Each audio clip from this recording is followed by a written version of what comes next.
Benim son kitabımda Teofilos, Tanrımız bize bir tane melek yolladı. Beraber. Kitabı daha halen yazıyoruz. Kardeşlerim. Cher Théophile, dans mon premier livre, j'ai raconté tout ce que Jésus a fait et enseigné depuis le début,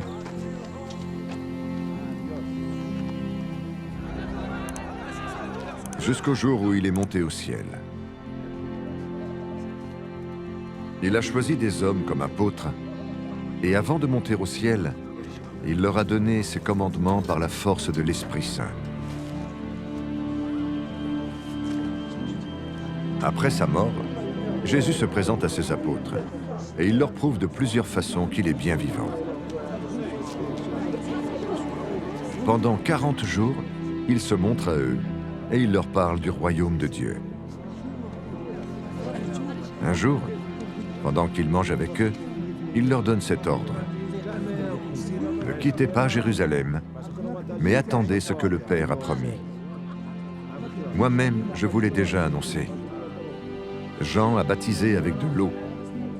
Mais vous, dans quelques jours, vous serez baptisés dans l'Esprit Saint. Les apôtres sont donc réunis avec Jésus, et ils lui demandent, « Seigneur, est-ce maintenant que tu vas rétablir le royaume d'Israël ?» Jésus leur répond, « Vous n'avez pas besoin de connaître le temps et le moment où ces choses doivent arriver. C'est mon Père qui décide cela, lui seul a le pouvoir de le faire. Mais vous allez recevoir une force, celle de l'Esprit Saint qui descendra sur vous. Alors vous serez mes témoins à Jérusalem, dans toute la Judée et la Samarie, et jusqu'au bout du monde. »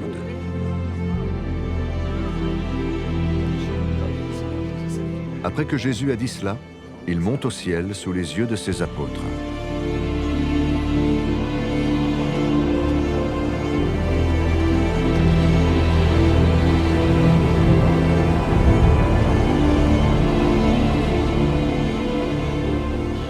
Ensuite, un nuage le cache et il ne le voit plus.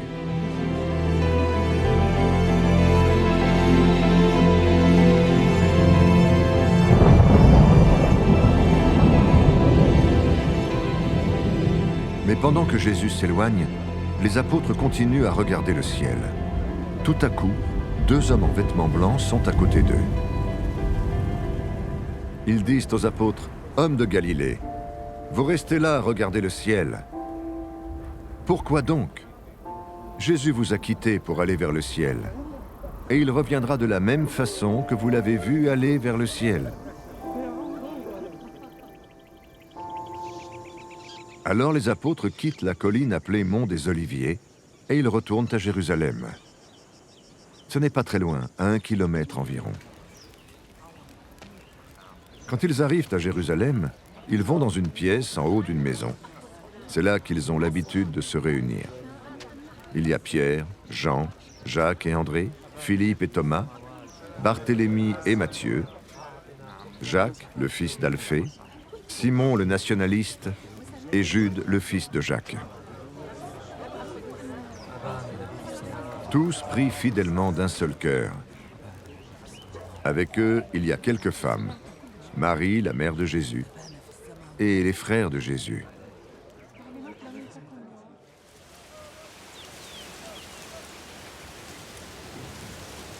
Un jour, les croyants sont réunis.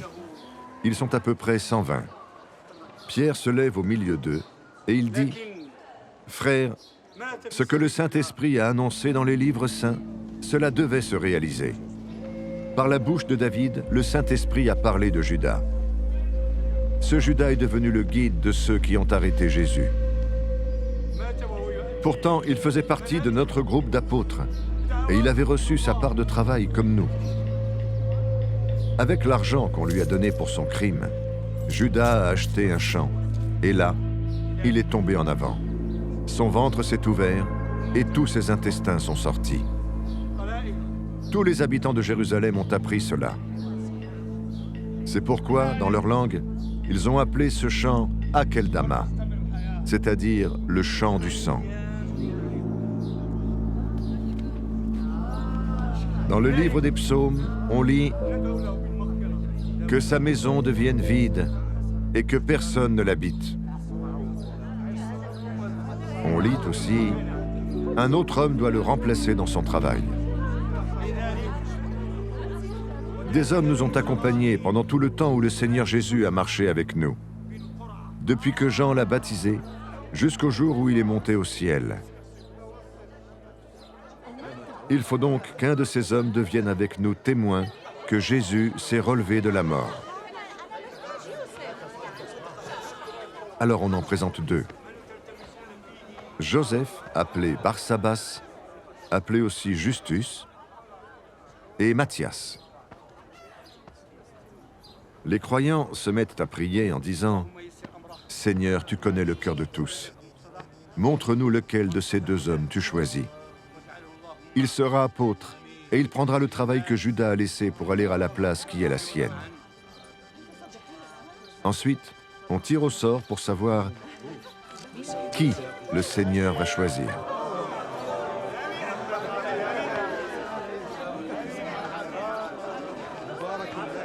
C'est Matthias qui est choisi et on l'ajoute au groupe des 11 apôtres.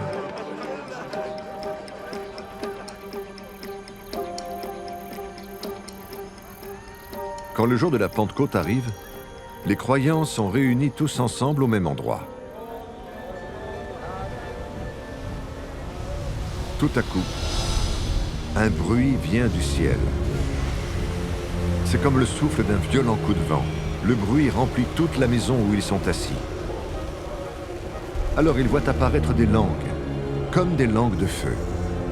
Elles se séparent et se posent sur chacun d'eux.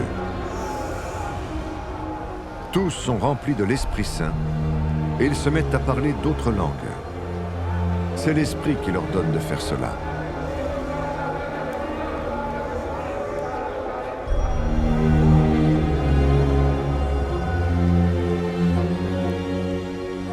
À Jérusalem, il y a des Juifs venus de tous les pays du monde. Ce sont des gens fidèles à Dieu. Quand ils entendent ce bruit, ils se rassemblent en foule. Ils sont profondément surpris parce que chacun entend les croyants parler dans sa langue. Ils sont très étonnés et pleins d'admiration. Et ils disent « Tous ces gens qui parlent sont bien des Galiléens. Alors comment chacun de nous peut-il les entendre parler dans la langue de ses parents? Nous venons du pays des Parthes, de Médie, d'Élam, de Mésopotamie, de Judée et de Cappadoce, du Pont et de la province d'Asie, de Phrygie, de Pamphylie. Nous venons aussi d'Égypte, de la partie de la Libye qui est près de Cyrène, de Rome, de Crète et d'Arabie. Parmi nous, certains sont juifs et d'autres aussi obéissent à la loi de Moïse. Et pourtant, chacun de nous les entend annoncer dans sa langue les grandes choses que Dieu a faites.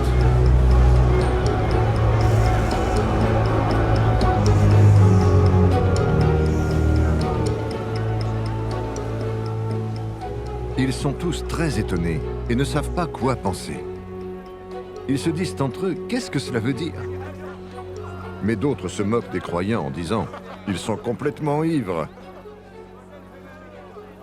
Alors Pierre, debout avec les 11 apôtres, se met à dire d'une voix forte, « Frères juifs, et vous tous qui habitez à Jérusalem, vous devez comprendre ce qui se passe. Écoutez bien ce que je vais dire. Ces gens ne sont pas ivres comme vous le pensez. En effet, il est seulement 9 heures du matin. Mais ce que le prophète Joël a annoncé, cela arrive maintenant. Voici ces paroles. Dieu dit, « Dans les derniers jours, je donnerai mon esprit à tous. Vos fils et vos filles parleront de ma part. Je ferai voir des choses nouvelles à vos jeunes gens. J'enverrai des rêves à vos vieillards. Oui, en ces jours-là, je donnerai mon esprit à mes serviteurs et à mes servantes, et ils parleront de ma part. Je ferai des choses extraordinaires en haut dans le ciel et des choses étonnantes en bas sur la terre. Il y aura du sang, du feu et des nuages de fumée. Le soleil deviendra sombre et la lune sera rouge comme du sang. Ensuite, le jour du Seigneur viendra, ce jour grand et magnifique. Alors tous ceux qui feront appel au Seigneur seront sauvés. Frères israélites, écoutez ce que je vais dire. Dieu vous a montré qui était Jésus de Nazareth.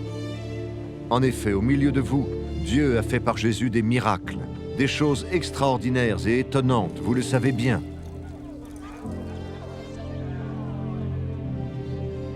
Cet homme, on vous l'a livré. Dieu savait cela d'avance et l'avait décidé. Vous avez supprimé Jésus en le faisant clouer sur une croix par des gens qui ne connaissaient pas Dieu. Mais Dieu l'a relevé en le délivrant des douleurs de la mort. En effet, la mort n'avait pas le pouvoir de le garder.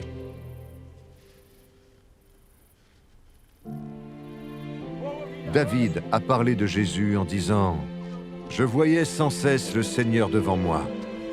Oui, quand il est près de moi, je ne tombe pas. Alors mon cœur se réjouit et ma bouche chante de joie. Et même dans la tombe, mon corps reposera plein d'espérance. Non, tu ne m'abandonneras pas dans le monde des morts. Tu ne laisseras pas ton ami fidèle pourrir dans la tombe. Tu m'as montré les chemins qui conduisent à la vie. Tu me rempliras de joie par ta présence. » Pierre ajoute, « Frères, je peux vous le dire très clairement. Notre ancêtre David est mort, on l'a enterré, et sa tombe est encore chez nous aujourd'hui. Mais David était prophète, et il savait que Dieu lui avait fait ce serment.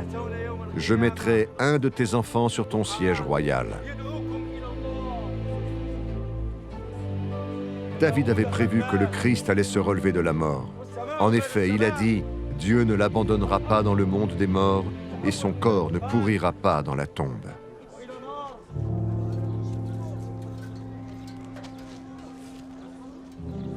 Ce Jésus, Dieu l'a relevé de la mort. Nous en sommes tous témoins. Dieu l'a fait monter jusqu'à sa droite. Il a reçu du Père l'Esprit Saint promis, et il nous l'a donné. Voilà ce que vous voyez et entendez maintenant. David n'est pas monté au ciel, et pourtant il a dit « Le Seigneur déclare à mon maître, « Viens t'asseoir à ma droite, je vais mettre tes ennemis sous tes pieds. » Tout le peuple d'Israël doit donc le savoir de façon très sûre. Ce Jésus que vous avez cloué sur une croix, Dieu l'a fait Seigneur et Christ. Quand les gens entendent cela, ils sont très émus. Ils demandent à Pierre et aux autres apôtres, « Frères, qu'est-ce que nous devons faire ?» Pierre leur répond, « Changez votre vie. Chacun de vous doit se faire baptiser au nom de Jésus-Christ. Ainsi, Dieu pardonnera vos péchés et il vous donnera l'Esprit Saint. »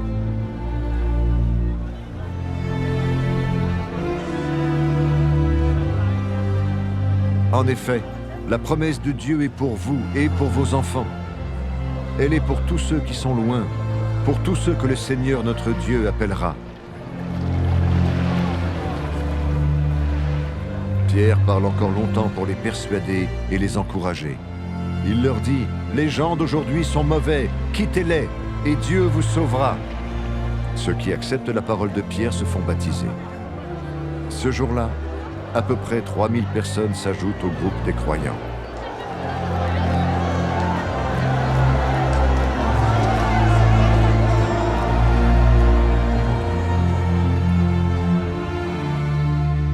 Régulièrement et fidèlement, les croyants écoutent l'enseignement des apôtres.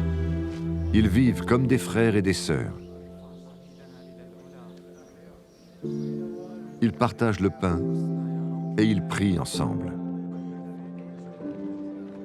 Les apôtres font beaucoup de choses extraordinaires et étonnantes, et les gens sont frappés de cela. Tous les croyants sont unis et ils mettent en commun tout ce qu'ils ont.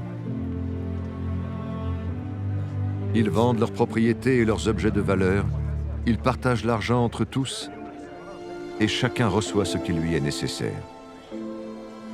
Chaque jour, d'un seul cœur, ils se réunissent fidèlement dans le temple. Ils partagent le pain dans leur maison, ils mangent leur nourriture avec joie et avec un cœur simple. Ils chantent la louange de Dieu et tout le peuple les aime.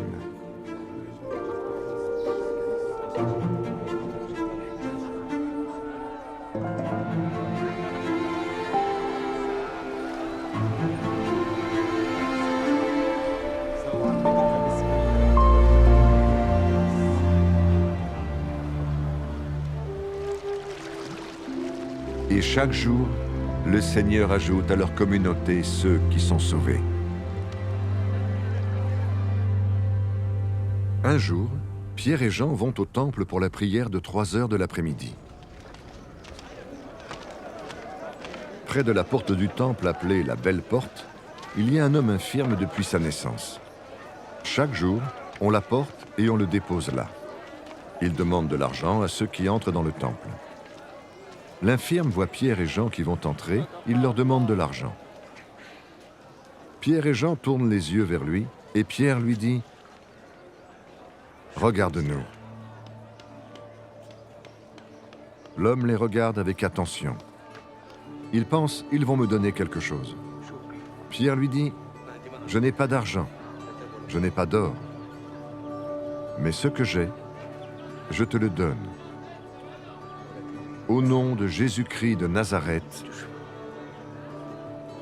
lève-toi et marche. » Pierre prend l'homme par la main droite pour l'aider à se lever. Aussitôt, les pieds et les chevilles de l'infirme deviennent solides. Il se lève d'un bond et se met à marcher. Il entre avec Pierre et Jean dans le temple. Il marche, il saute, il chante la louange de Dieu.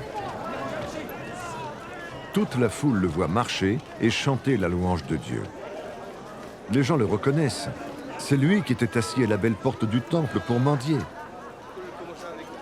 Alors ils sont effrayés et très étonnés à cause de ce qui est arrivé à l'infirme.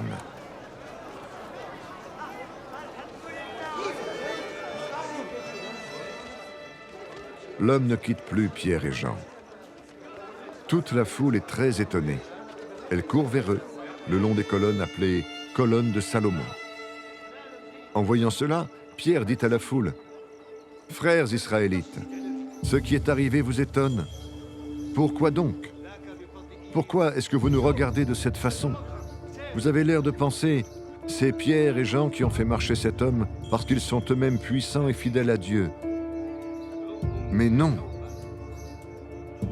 Le Dieu d'Abraham, d'Isaac et de Jacob, le Dieu de nos ancêtres, a donné de la gloire à son serviteur Jésus. Vous l'avez livré, vous l'avez rejeté devant Pilate. Pourtant, celui-ci avait décidé de le libérer. Vous avez rejeté celui qui est saint et juste, et vous avez demandé que Pilate vous libère un assassin.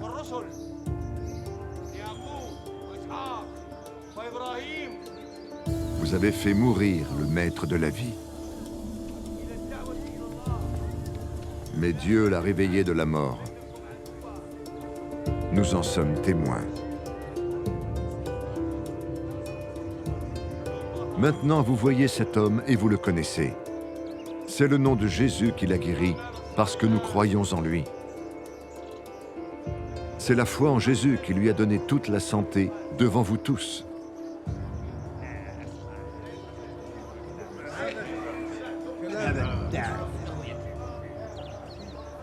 Pourtant, frères, je le sais bien, vous et vos chefs, vous avez agi de cette façon parce que vous ne saviez pas la vérité. Mais Dieu a réalisé ainsi ce qu'il avait annoncé par la bouche de tous les prophètes. Il avait dit que le Messie allait souffrir. Changez donc votre vie et revenez vers Dieu pour qu'il efface vos péchés. Alors le Seigneur vous donnera des moments de repos et il enverra le Messie qu'il a choisi d'avance pour vous, c'est-à-dire Jésus. Mais pour le moment, il faut que Jésus-Christ reste au ciel jusqu'au jour où tout sera remis en ordre. Depuis longtemps, Dieu a annoncé cela par la bouche des saints prophètes. En effet, Moïse a dit, « Le Seigneur votre Dieu vous enverra un prophète comme moi, ce sera un de vos frères. Vous écouterez tout ce qu'il vous dira. Ceux qui ne l'écouteront pas ne feront plus partie du peuple de Dieu et ils mourront. »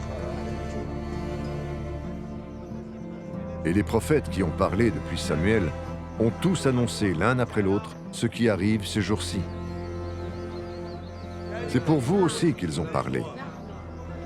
Dieu a fait alliance avec vos ancêtres quand il a dit à Abraham, « Par les enfants de tes enfants, je bénirai toutes les familles de la terre. » Et cette alliance est pour vous. C'est d'abord pour vous que Dieu a fait venir son serviteur. Il l'a envoyé pour vous bénir et il détournera chacun de vous de ses mauvaises actions. Pierre et Jean sont en train de parler à la foule quand les prêtres, le chef des gardes du temple et les Sadducéens arrivent près d'eux. Ils sont très en colère parce que Pierre et Jean enseignent la foule. Les deux apôtres annoncent que les morts peuvent revenir à la vie. En effet, ils disent « Jésus s'est relevé de la mort ». Ils arrêtent Pierre et Jean et ils les mettent en prison jusqu'au jour suivant, car c'est déjà le soir.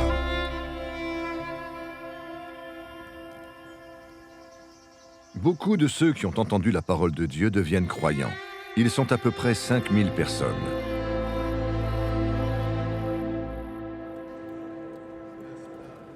Le jour suivant, les chefs religieux, les anciens et les maîtres de la loi se rassemblent à Jérusalem.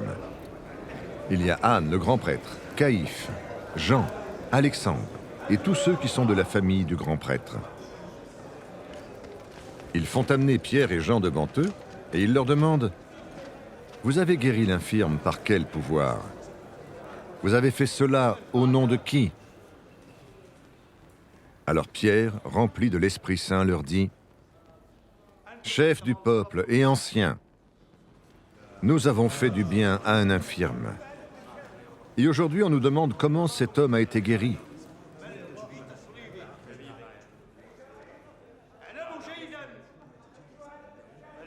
Vous tous et tout le peuple d'Israël, vous devez savoir une chose.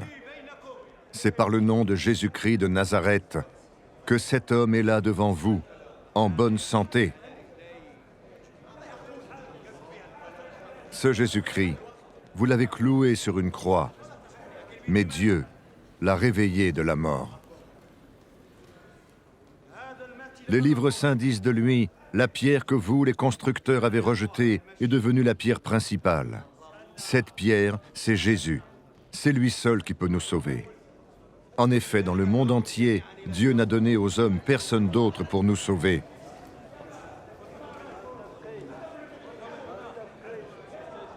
Les membres du tribunal religieux sont très étonnés. Ils voient que Pierre et Jean parlent avec assurance. Et en même temps, ils se rendent compte que ce sont des hommes simples et sans instruction. Ils reconnaissent que Pierre et Jean étaient avec Jésus. Ils voient aussi l'homme guéri, debout à côté des deux apôtres. Ceux du tribunal ne trouvent rien à répondre. Alors il leur donne cet ordre. « Sortez de la salle du tribunal !» Et ils se mettent à discuter entre eux. Ils disent « Qu'est-ce que nous allons faire de ces gens-là ? Ils ont fait un miracle, c'est sûr. Et tous les habitants de Jérusalem le savent. Nous ne pouvons pas dire le contraire. Mais il faut éviter que cette nouvelle se répande partout dans le peuple. Nous allons donc les menacer pour qu'ils ne parlent plus à personne du nom de Jésus. » Ils appellent Pierre et Jean et leur disent « Arrêtez complètement de parler et d'enseigner au nom de Jésus. » Mais les deux apôtres leur répondent « Qu'est-ce qui est juste aux yeux de Dieu? Vous écoutez vous ou écoutez Dieu? Décidez vous-même. En tout cas, nous ne pouvons pas nous taire sur ce que nous avons vu et entendu. »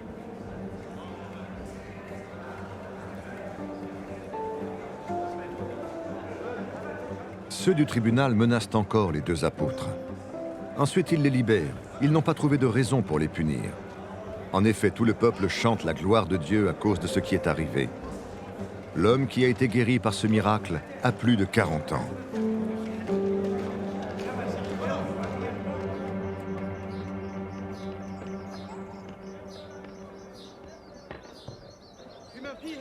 Quand Pierre et Jean sont libérés, ils vont voir leurs amis et ils leur racontent tout ce que les chefs des prêtres et les anciens ont dit. Ils entendent cela. Alors tous se mettent à prier Dieu d'un seul cœur en disant « Maître, c'est toi qui as fait le ciel, la terre, la mer et tout ce qu'ils contiennent. Tu as donné ton Esprit Saint à David, notre ancêtre et ton serviteur. Tu as dit par sa bouche, « Les peuples s'agitent, pourquoi? Ils font des projets, mais pour rien. Les rois de la terre se préparent au combat. Ceux qui ont le pouvoir se réunissent contre le Seigneur et contre le roi choisi par lui. » C'est bien vrai, Hérode Antipas et Ponce Pilate se sont réunis dans cette ville avec les étrangers et les tribus d'Israël. C'était contre Jésus, ton serviteur saint, que tu as choisi comme Messie. De cette façon, ils ont fait tout ce que tu as décidé d'avance, tout ce que tu as voulu avec puissance. Et maintenant, Seigneur, vois comme ils nous menacent. Donne à tes serviteurs d'annoncer ta parole avec une totale assurance. Étends la main pour qu'il y ait des guérisons, des choses étonnantes et extraordinaires, par le nom de Jésus, ton serviteur saint. Quand ils ont fini de prier, l'endroit où ils sont réunis se met à trembler. Ils sont tous remplis de l'Esprit Saint et ils annoncent la parole de Dieu avec assurance.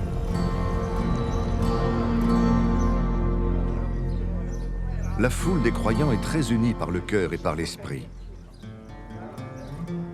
Personne ne dit « cela c'est à moi », mais ils mettent tout en commun. Avec une grande force, les apôtres témoignent que Jésus s'est relevé de la mort et Dieu leur montre son amour de 1000 manières. Parmi eux, personne ne manque de rien. En effet, tous ceux qui ont des champs ou des maisons les vendent. Ils apportent l'argent de ce qu'ils ont vendu et ils le donnent aux apôtres. Ensuite, on distribue l'argent et chacun reçoit ce qui lui est nécessaire. Il y a ainsi un certain Joseph, un lévite né à Chypre. Les apôtres l'appellent Barnabas, ce qui veut dire l'homme qui encourage. Il a un champ, il le vend, il apporte l'argent et le donne aux apôtres.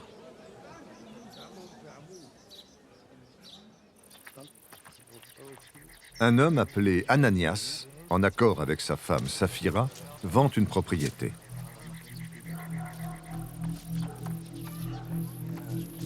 Toujours avec l'accord de sa femme, il garde une partie de l'argent pour lui.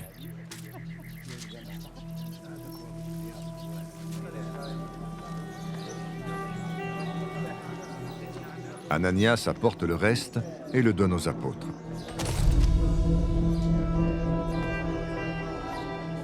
Mais Pierre lui dit, « Ananias, tu as ouvert ton cœur à Satan. Pourquoi donc? Tu as menti à l'Esprit Saint et tu as gardé une partie de l'argent du champ.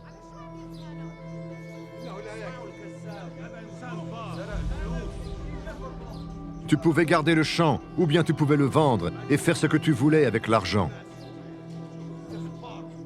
Comment est-ce que tu as pu décider dans ton cœur d'agir ainsi? Ce n'est pas à nous que tu as menti, mais c'est à Dieu. » En entendant ces paroles, Ananias tombe. Et il meurt. Tous ceux qui apprennent cela ont très peur.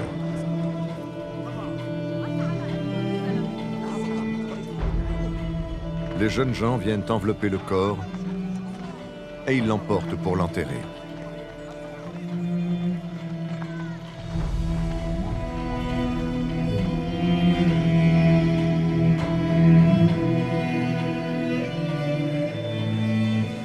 À peu près 3 heures plus tard, la femme d'Ananias arrive. Elle ne sait pas ce qui s'est passé.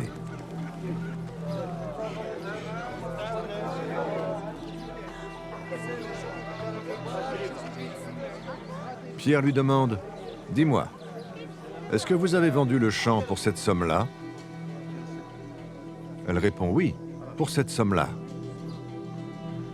Alors Pierre lui dit, « Comment est-ce que toi et ton mari, vous avez pu décider ensemble de provoquer l'Esprit du Seigneur? Écoute, ceux qui viennent d'enterrer ton mari sont là, à la porte. Ils vont t'emporter toi aussi. » Au même moment, la femme tombe aux pieds de l'apôtre et elle meurt. Des jeunes gens entrent et ils voient qu'elle est morte. Ils l'emportent et l'enterrent auprès de son mari.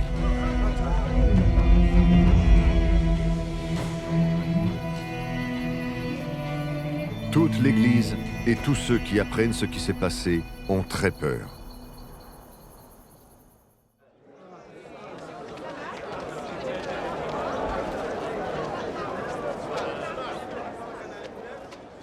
Les apôtres font beaucoup de choses étonnantes et extraordinaires dans le peuple. Les croyants se réunissent tous ensemble le long des colonnes de Salomon.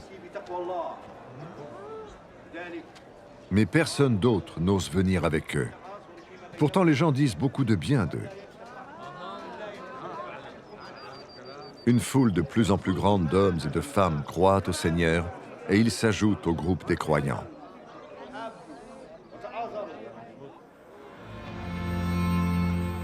Et même, on sort les malades dans les rues. On les place sur des lits ou des nattes.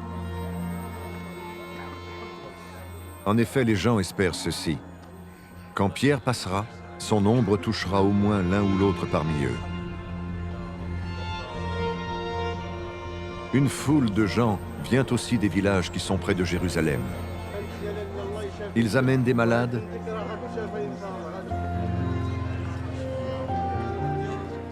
et des gens qui ont des esprits mauvais.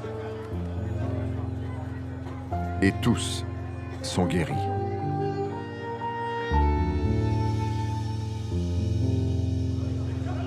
Alors le grand prêtre et tous ceux qui sont avec lui, c'est-à-dire le groupe des Sadducéens, sont très jaloux et ils décident d'agir.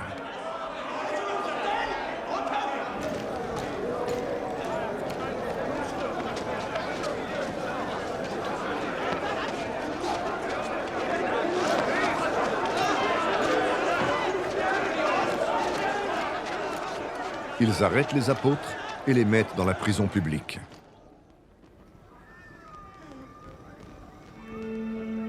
Mais pendant la nuit, un ange du Seigneur ouvre les portes de la prison. Il fait sortir les apôtres et leur dit « Allez dans le temple, et là, annoncez au peuple toutes les paroles de la vie nouvelle. » Les apôtres obéissent. Le matin, très tôt, ils vont dans le temple et ils se mettent à enseigner.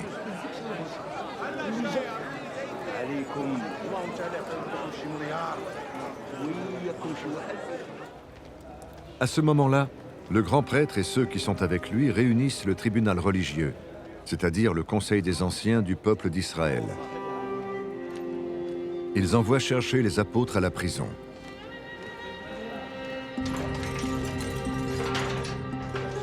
Mais quand les gardes arrivent à la prison, ils ne les trouvent pas.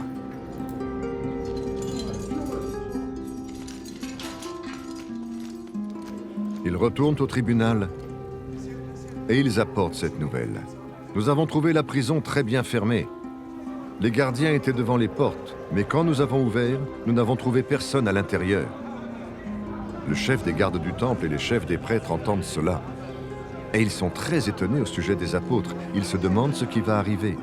Mais quelqu'un vient et leur dit « Les hommes que vous avez mis en prison sont maintenant dans le temple et ils enseignent le peuple. »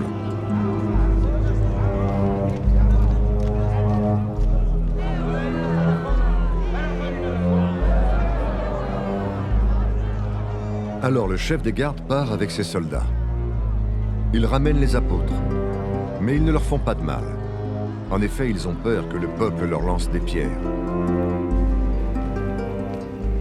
Les gardes amènent les apôtres devant le tribunal religieux. Le grand prêtre les interroge. Il leur dit « Nous vous avions sévèrement interdit d'enseigner au nom de cet homme-là. Mais vous, vous avez rempli Jérusalem de votre enseignement. Vous voulez donc nous rendre responsables de sa mort ?» Pierre et les autres apôtres répondent « Il faut obéir à Dieu plutôt qu'aux hommes. Vous avez tué Jésus en le clouant sur une croix, mais le Dieu de nos ancêtres l'a réveillé de la mort. Dieu l'a élevé par sa puissance. Il l'a fait chef et sauveur pour que le peuple d'Israël change sa vie et reçoive le pardon de ses péchés. Nous sommes témoins de tout cela, nous et l'Esprit Saint, que Dieu a donné à ceux qui lui obéissent. Quand les membres du tribunal entendent ces paroles, ils sont furieux et ils veulent faire mourir les apôtres. Mais parmi eux, quelqu'un se lève. C'est un pharisien appelé Gamaliel. Il est maître de la loi et tout le peuple le respecte. Il demande de faire sortir les apôtres un moment.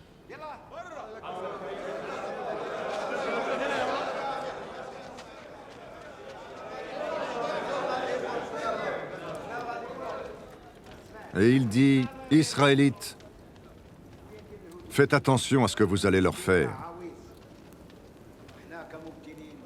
Il n'y a pas longtemps, on a vu un homme appelé Teudas. Il disait qu'il était quelqu'un d'important et 400 hommes environ l'ont suivi. Mais on l'a tué. Et tous ceux qui étaient avec lui sont partis de tous les côtés et ils ont tous disparu. Ensuite, on a vu Judas le Galiléen. Il a entraîné beaucoup de monde avec lui. C'était au moment où l'empereur avait donné l'ordre de compter les habitants du pays. Mais Judas est mort, lui aussi. Et tous ceux qui étaient avec lui sont partis de tous les côtés. Maintenant donc, je vous dis une chose. Ne vous occupez plus de ces gens-là et laissez-les partir. Si leurs projets et leurs actions viennent des hommes, cela disparaîtra. Mais si leurs projets et leurs actions viennent de Dieu, vous ne pourrez pas les faire disparaître. Attention, il ne faut pas que Dieu nous trouve parmi ses ennemis. Les gens du tribunal sont d'accord avec Gamaliel.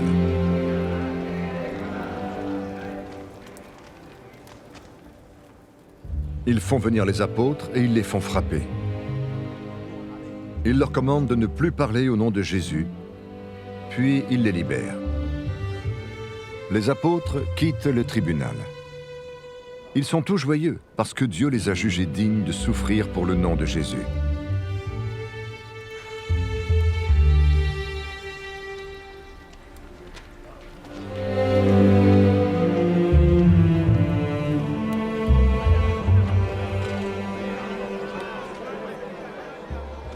Chaque jour, dans le temple et dans les maisons, ils continuent à enseigner et à annoncer cette bonne nouvelle. Jésus est le Messie.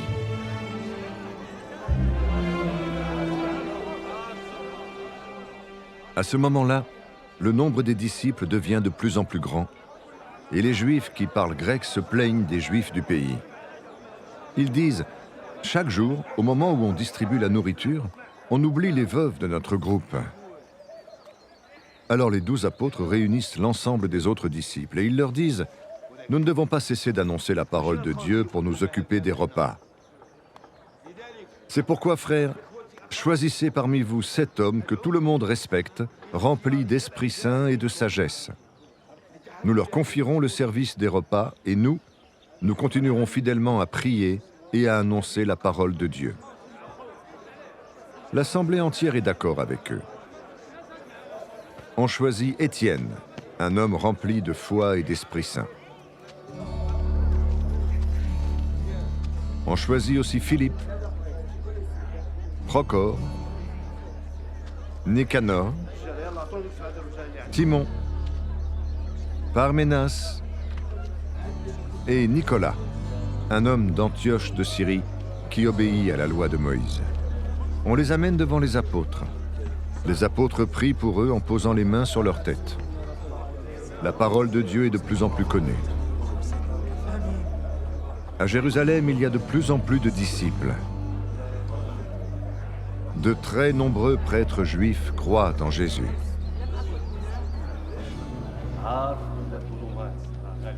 Dieu a donné à Étienne sa force et son amour. Alors il fait des choses extraordinaires et étonnantes dans le peuple. Des Juifs de Cyrène et d'Alexandrie ont l'habitude d'aller dans la maison de prière appelée « Maison de prière des esclaves libérés ». Avec des Juifs de Cilicie et de la province d'Asie, ils se mettent à discuter avec Étienne. Mais ils ne peuvent pas avoir raison contre lui. En effet, l'Esprit Saint lui donne la sagesse pour parler. Alors il paye des gens pour qu'ils disent « Nous avons entendu Étienne parler contre Moïse et contre Dieu. Ainsi ils excitent le peuple, les anciens et les maîtres de la loi.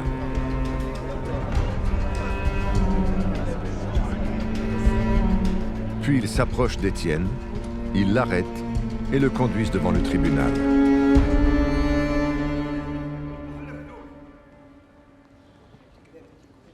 Ils amènent aussi de faux témoins qui disent « Cet homme parle sans arrêt contre le Saint-Temple et contre la loi de Moïse. Nous l'avons entendu dire « Jésus de Nazareth détruira ce temple et il changera les coutumes que Moïse nous a données. » Tous les membres du tribunal regardent Étienne. Son visage ressemble à celui d'un ange.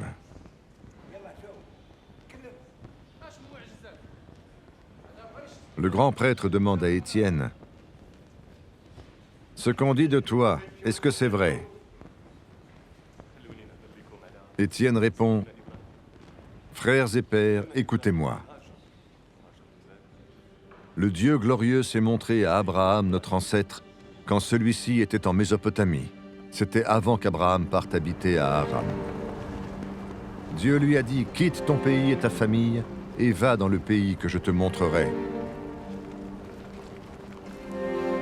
Alors Abraham a quitté le pays des Babyloniens, et il est allé habiter à Haran. Ensuite, le père d'Abraham est mort, et Dieu a fait passer Abraham de Haran dans le pays où vous habitez maintenant. Là, Dieu n'a donné aucune propriété à Abraham, pas même un petit morceau de terrain. Mais il lui a fait cette promesse, « Je te donnerai ce pays, tu le posséderas, toi et tes enfants après toi. » Pourtant, Abraham n'avait pas d'enfant.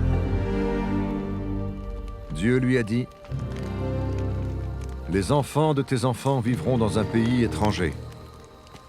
Là, ils deviendront esclaves, et on leur fera du mal pendant 400 ans.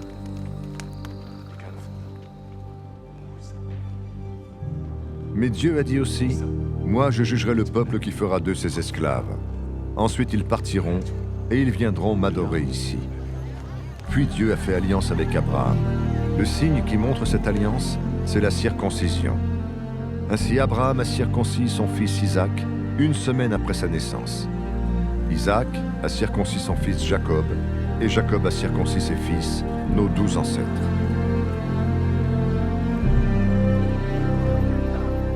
Nos ancêtres ont été jaloux de leur frère Joseph. Ils l'ont vendu comme esclave en Égypte. Mais Dieu était avec Joseph. Il l'a délivré de toutes ses souffrances. Il lui a donné la sagesse pour parler au Pharaon, roi d'Égypte. Il lui a donné aussi d'être agréable à ce roi. Celui-ci l'a nommé gouverneur d'Égypte et responsable de toutes ses affaires. Mais voilà qu'il y a une famine dans toute l'Égypte et tout le pays de Canaan. Les gens souffrent beaucoup et nos ancêtres ne trouvent plus de nourriture. Jacob entend dire qu'il y a du blé en Égypte. Il envoie nos ancêtres une première fois. Quand ils y vont pour la deuxième fois, Joseph se fait reconnaître par ses frères. Alors le roi d'Égypte apprend quelle est la famille de Joseph. Joseph envoie chercher son père Jacob et toute sa famille. En tout, il y a 75 personnes. Jacob vient donc en Égypte. Il meurt là, et nos ancêtres aussi. On transporte leurs corps à Sichem et on les enterre dans la tombe qu'Abraham a achetée avec de l'argent au fils de Hamor à Sichem. Le moment approche où Dieu va faire ce qu'il a promis à Abraham. Notre peuple devient alors de plus en plus nombreux en Égypte. Mais un jour, un nouveau roi commence à gouverner. Ce roi n'a pas connu Joseph. Il trompe notre peuple et il fait du mal à nos ancêtres. Il les oblige à abandonner leur bébé pour qu'ils meurent. C'est à ce moment-là que Moïse vient au monde. Il est très beau et Dieu l'aime. Pendant 3 mois, Moïse est nourri dans la maison de son père. Ensuite, il est abandonné. La fille du roi d'Égypte le prend chez elle et elle l'élève comme son propre fils. Ainsi Moïse apprend toutes les sciences des Égyptiens. C'est un homme qui parle et agit avec puissance. Quand il a 40 ans, il décide d'aller voir ses frères, les Israélites. Il voit un Égyptien faire du mal à un Israélite. Moïse veut défendre l'homme attaqué et pour le venger, il tue l'Égyptien. Il pense, les frères vont comprendre que Dieu veut se servir de moi pour les sauver. Mais les Israélites ne comprennent pas. Le jour suivant, Moïse en rencontre deux qui se battent. Il veut faire la paix entre eux et il leur dit « Mes amis, vous êtes frères, pourquoi est-ce que vous vous faites du mal ?» Mais celui qui est en train d'attaquer son frère repousse Moïse et lui dit « Qui t'a demandé d'être notre chef et notre juge ? Est-ce que tu veux me tuer comme tu as tué l'Égyptien hier ?» Quand Moïse entend cela, il s'enfuit. Il va vivre à l'étranger, dans le pays de Madian. Là, il a 2 fils. Au bout de 40 ans, dans le désert du mont Sinaï, un ange se montre à Moïse dans la flamme d'un buisson en feu. Quand Moïse voit cela, il est étonné. Il s'approche pour regarder. Alors il entend le Seigneur lui dire « Je suis le Dieu de tes ancêtres, le Dieu d'Abraham, d'Isaac et de Jacob. » Moïse tremble de peur et il n'ose plus regarder. Le Seigneur lui dit « Enlève tes sandales. En effet, cet endroit est un lieu saint. » J'ai vu la souffrance de mon peuple en Égypte. Je l'ai entendu gémir. Je suis descendu pour le libérer. Et maintenant, va, je t'envoie en Égypte.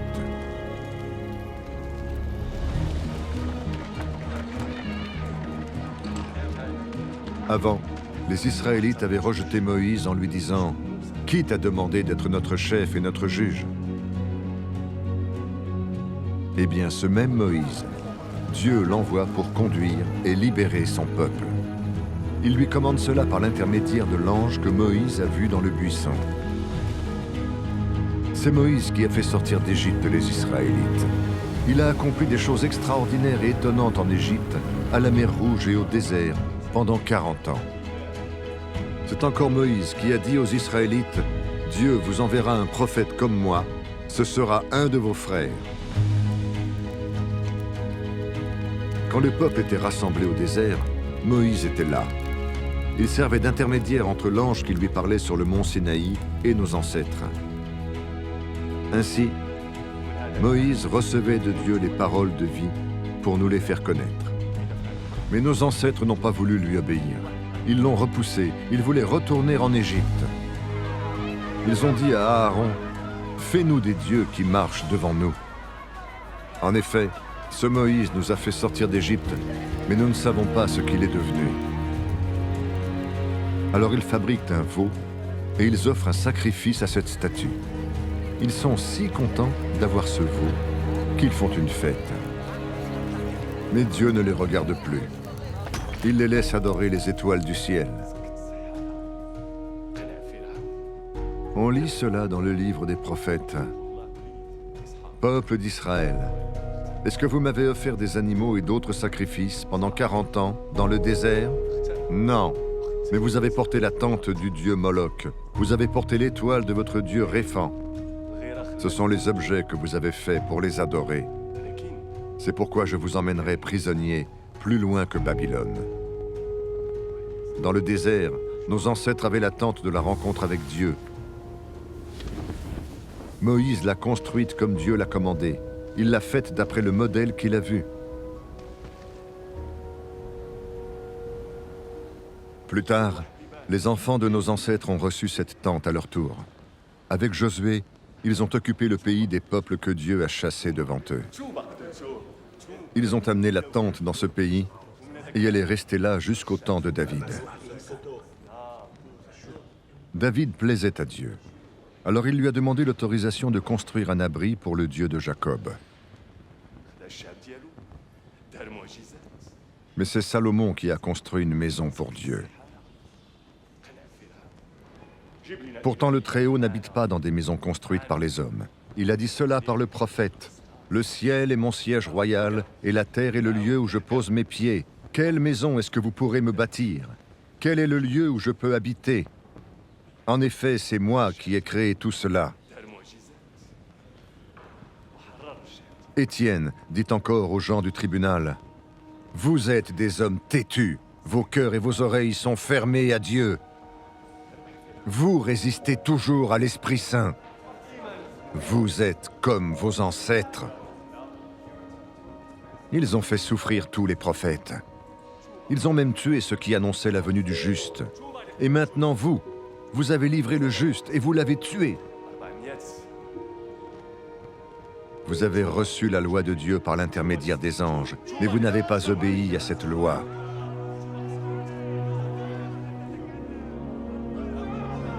Quand les gens du tribunal entendent cela, ils deviennent furieux. Ils grincent des dents parce qu'ils sont en colère contre Étienne. Mais lui, rempli de l'Esprit Saint, regarde vers le ciel. Il voit la gloire de Dieu et Jésus debout à la droite de Dieu. Il dit, « Je vois le ciel ouvert et le Fils de l'homme debout à la droite de Dieu. » Alors ceux qui ont entendu ces paroles poussent de grands cris et se bouchent les oreilles. Ils se précipitent tous ensemble sur Étienne.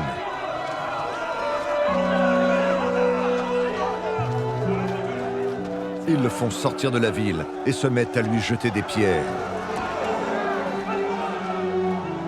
Ils ont laissé leurs vêtements aux pieds d'un jeune homme appelé Saul.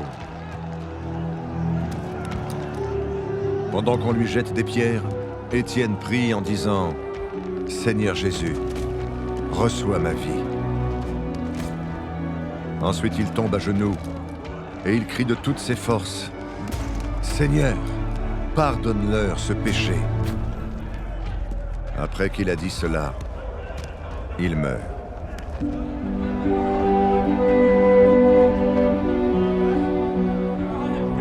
Et Saul est d'accord avec ceux qui ont tué Étienne. Ce jour-là, on commence à faire souffrir très durement l'église de Jérusalem. Tous les croyants, sauf les apôtres, s'en vont un peu partout dans les régions de Judée et de Samarie. Des gens fidèles à Dieu enterrent Étienne et ils pleurent beaucoup sur lui.